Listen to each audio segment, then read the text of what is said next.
The reason it's important to study the Greek and the Hebrew and the etymology is because when you read one word, it has a deeper meaning. Like the verse that says, it talks about, behold the righteous man, for the end of that man is peace.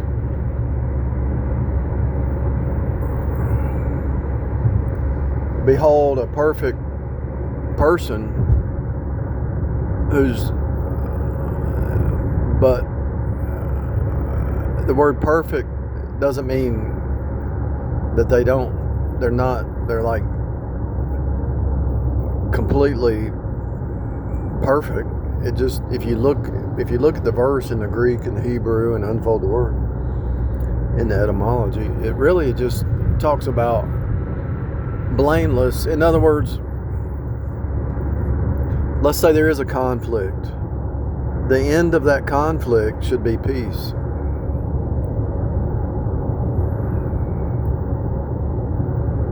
You try to find a common ground, a peaceful ending to the issue.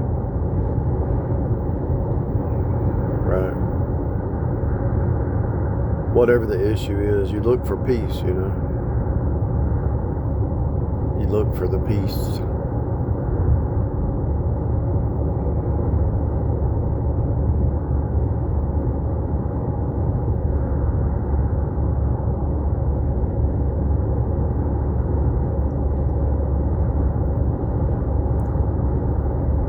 I misquoted that verse many times because I would say, mark the perfect man, for the end of that man is peace. And that might have been from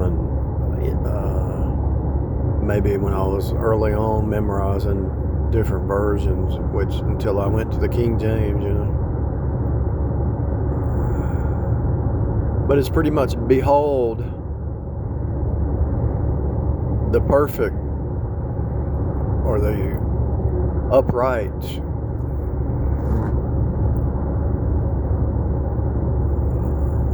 not that they're perfect, but blameless. In other words, even if they mess up, they find a way to come to a peaceful resolution, you know.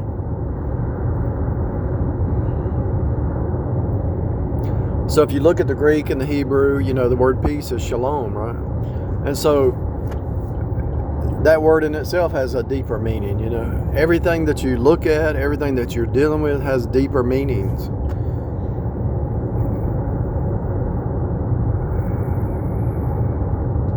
Like if I turn my turn signal on, my right turn signal, right, I'm going to the right. So the word right goes back to righteous.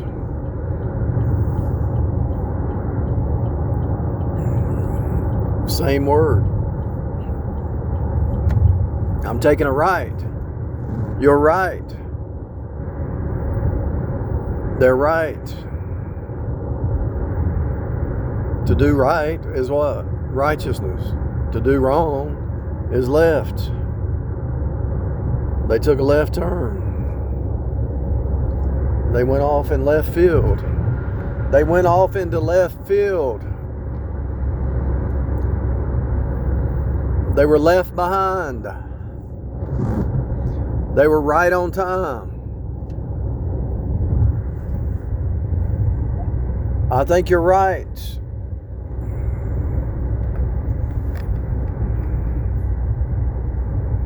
They went off into left field. It doesn't say they went off into right field. Somebody says, right on. Word up. Why would they say word up instead of word down? Because Jesus is the word and he's up. I was on the elevator today and I looked at the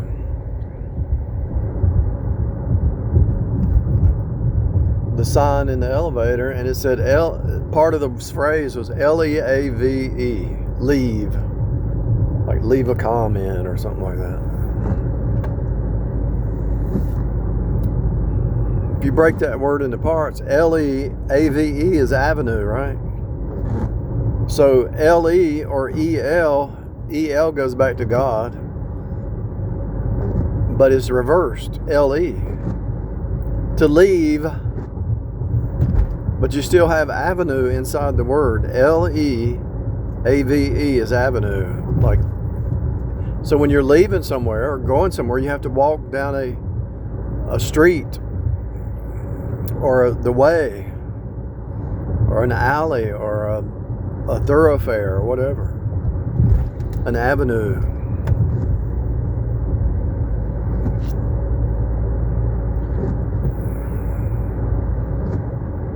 If the word EL goes back to God in the old scripts, then when you flip it, it's like leaving from God. You know, the word leave has the word street in it, avenue. And so you're the way. So the word street or avenue is the way. So it's like you're leaving the way. Leave, to leave.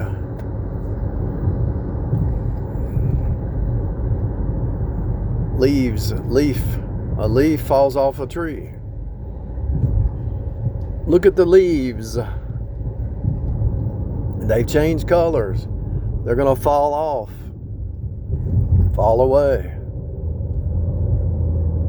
In the fall.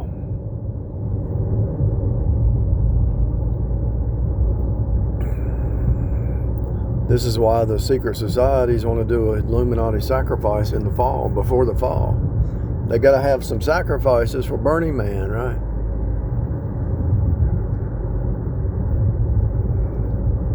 If somebody's trying to pull you into something,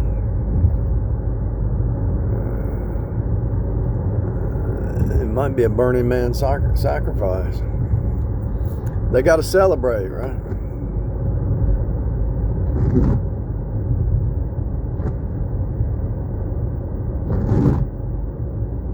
They think it's fun, right? Why would you have fun at Burning Man? It's pretty much just saying an offering. They're doing offering. They're burnt offerings. That's all it is.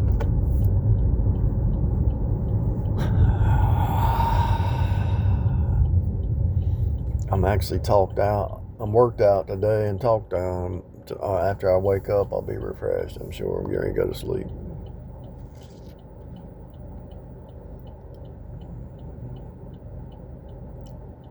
It's really off the roof that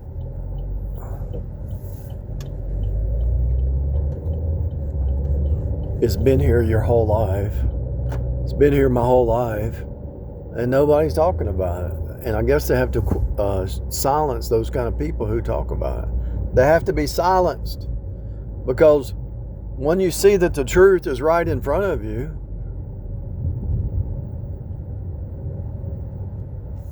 in the words, in the signage, in the colors, the shapes, the symbols, everything points to the deeper truth, right?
Even Burning Man points back to sacrifice, the burnt offering. And so everything in front of you, your holidays, your seasons, everything has a deeper meaning. It's deep spiritual truth.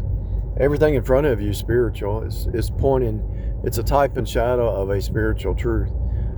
You know, if you wash your clothes, because God is washing you spiritually, you know. if you walk down the street, God is teaching you how to walk the way, walk the path. And the word path is pa, T-H, pa, Jesus. Jesus said, when you see me, you see the Father. I've been with you the whole time. He said, I've been with you the whole time. Because they said, show us the Father. He said, I've been here the whole time. What are you talking about? P-A is pa. It goes back to Jesus, God the Father.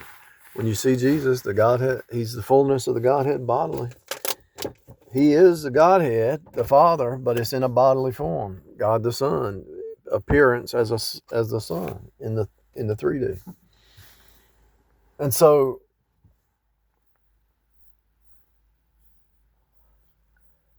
the path, TH, is the ethereal plane. H is eternity, T is the cross, and that's the ethereal plane, the ether, the eternal plane. And so the way to walk the path is to dig down the source code and see what are the root source truths. And once you see the root source, you don't want to walk any other way, because anything else is off the path,